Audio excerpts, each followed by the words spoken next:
ಹೇಳಕ್ಕೆ ಇಷ್ಟಪಡ್ತೀನಿ ಅಂದರೆ ಹಬ್ಬ ಸುಮಾರು 8 ವರ್ಷದಿಂದ ನಿಂತಿತ್ತು. ಈ ವರ್ಷ ಎಲ್ಲ ಊರು ಗ್ರಾಮಸ್ಥರೆಲ್ಲ ಒಂದಾಗಿ ನಮ್ಮ ಎಸ್ ಟಿ ಸೋಮಶೇಖರ್ ನೇತೃತ್ವದಲ್ಲಿ ಒಂದು ಮೀಟಿಂಗ್ ಮಾಡಿ ಇದರಲ್ಲಿ ಊರಹಬ್ಬ ಯಾವ ಥರ ಮಾಡಬೇಕಂತೆಲ್ಲ ಡಿಸೈಡ್ ಮಾಡಿಕೊಂಡು ಅದ್ದೂರಿಯಾಗಿ ನಿನ್ನೆ ಸೋಮವಾರದಿಂದ ಆರತಿ ಕಾರ್ಯಕ್ರಮ ಆಗಲಿ, ನಿನ್ನೆ ಕೊಂಡ ಆರಾಧನೆ ಆಗಲಿ, ಇವತ್ತು ಎಲ್ಲ ಮರಿ ಹೊಡೆದು ಮನೆಗೆ ಹಬ್ಬ ಆಚರಿಸ್ತಾರೆ. ಸುಮಾರು 25,000ರಿಂದ 30,000 ಜನ ಸೇರಿ ಅದ್ದೂರಿಯಾಗಿ ಹಬ್ಬವನ್ನು ಆಚರಿಸ್ತಿದ್ದಾರೆ. ತುಂಬ ಖುಷಿಯಾಗುತ್ತೆ ಈ ಹಬ್ಬದಲ್ಲಿ ನಾವನ್ನು ಪಾಲ್ಗೊಂಡಿದ್ದೀವಿ ಅಂದರೆ ನಾವು ನಮ್ಮ ಕೈಲಾದ ಕಾಣಿಕೆಯನ್ನು ತಗೊಳ್ಳೋ ದೇವರಿಗೆ ನಾವು ತಲುಪಿಸಿದ್ವಿ. ಇದೇ ರೀತಿ ಪ್ರತಿ ವರ್ಷವೂ ಅದರಲ್ಲಿ ಊರಹಬ್ಬನ ಅದ್ದೂರಿಯಾಗಿ ಮಾಡಲಿ ಅಂತ ಎಲ್ಲ ಗ್ರಾಮಸ್ಥರಲ್ಲಿ ಕೇಳ್ಕೊತೀನಿ.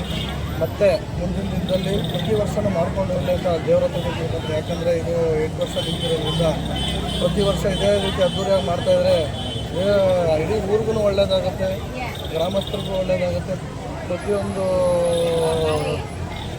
ಮಕ್ಕಳಿಗೆ ಆಗಲಿ ಇವ್ರಿಗೆ ಆಗಲಿ ಎಲ್ಲರಿಗೂ ಒಳ್ಳೆಯದಾಗುತ್ತೆ. ಅದಕ್ಕೆ ನಾನು ದೇವರಲ್ಲೂ ಕೇಳ್ಕೊತೀನಿ, ನಮ್ಮ ಗ್ರಾಮಸ್ಥರಲ್ಲೂ ಕೇಳ್ಕೊತೀನಿ, ಪ್ರತಿ ವರ್ಷ ಇದೇ ರೀತಿ ಕಂಟಿನ್ಯೂ ಮಾಡ್ಕೊಂಡು ಹೋಗಲಿ ಊರಹಬ್ಬ ಅಂತ. ಎಲ್ಲರಿಗೂ ಧನ್ಯವಾದಗಳು.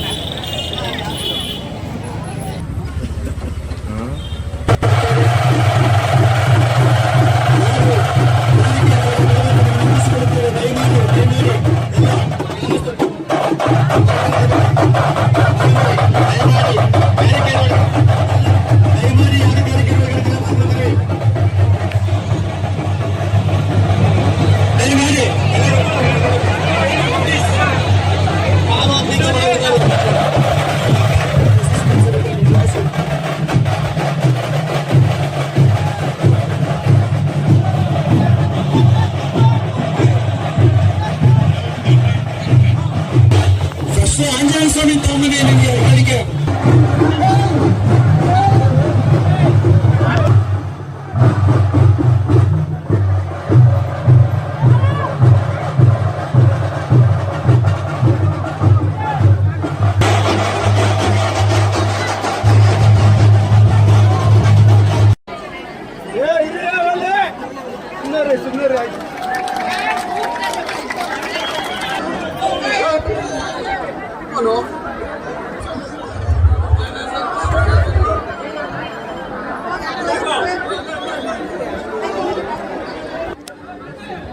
ದಯವಿಟ್ಟು ಎಲ್ಲರಿಗೂ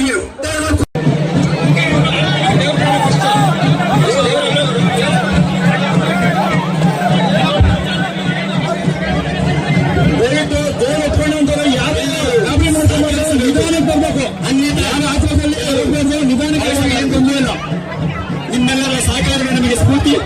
ಸ್ಥಾನದ ಬಲಭಾಗದಲ್ಲಿ ದಯಮಾಡಿ ದೇವತೆಗಳು ಆರ್ತಿಗಳು ಬರಲು ಸ್ಥಳಾವಕಾಶ ಕೊಡಬೇಕಾಗಿ ವಿನಿಸಿಕೊಳ್ಳುತ್ತೇವೆ.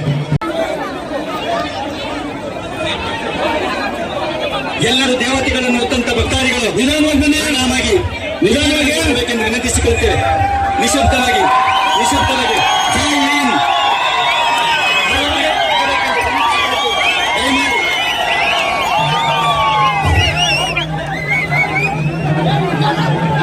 ಆಯ್ತು, ಸ್ವಲ್ಪ ಒಂದು 2 ನಿಮಿಷ ಕಾಲಾವಕಾಶ. ಒಳಗೊಳ್ಳಿ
ಕ್ಲಿಯರ್ ಮಾಡಿಸ್ಬೇಕು. ಮುಂದೆ ಏನಂತಾರೆ ಕಾಲ ಆಯ್ತು ನೋಡ್ರಿ, ಅಲ್ಲಿ ಮುಂದೆ ಇದೆ ಮಾಡೋದು, ಕಾಲ ಆಯ್ತು ನೋಡಿ ಇದೆ ಮಾಡೋದು.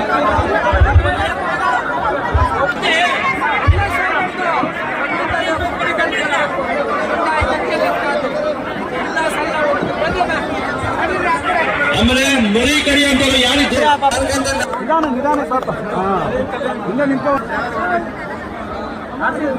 ನೀವು ಹಂಗೆ ಬೆಳಿಕಲ್ಲ, ಬೆಳಿಕ ಕಾಲಿಲ್ಲ. ಅಡಿಕೆ ಹೊತ್ತಂತವ್ರು ಮತ್ತೊಂದು ಅಡಿಕೆ ಹೊತ್ತು ಯಾರು ತಾಯಿಗೆ ಅಡಿಕೆ ಹೊತ್ತಂತವ್ರು ಕೋಳಿ ಆಗ್ಬೋದು, ಮರಿಗಳಾಗ್ಬೋದು.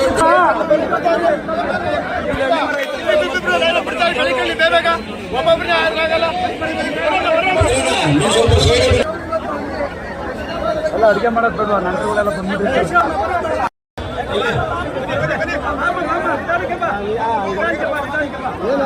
ಎಲ್ಲ ಭಕ್ತಾದಿಗಳು ಸಹ ಪ್ರಸಾದ ವ್ಯವಸ್ಥೆ ಇದೆ. ಈ ಬಂದಂತ ನೆರವೇರ್ತಕ್ಕಂಥ ಎಲ್ಲ ಭಕ್ತಾದಿಗಳಿಗೆ ಪ್ರಸಾದ ವ್ಯವಸ್ಥೆ ಇದೆ. ದಯವಿಟ್ಟು ಪ್ರಸಾದ ದೇಶಕ್ಕೆ ಹೋಗ್ಬೇಕು. ಇಲ್ಲಿ ಬಂದಿಲ್ಲ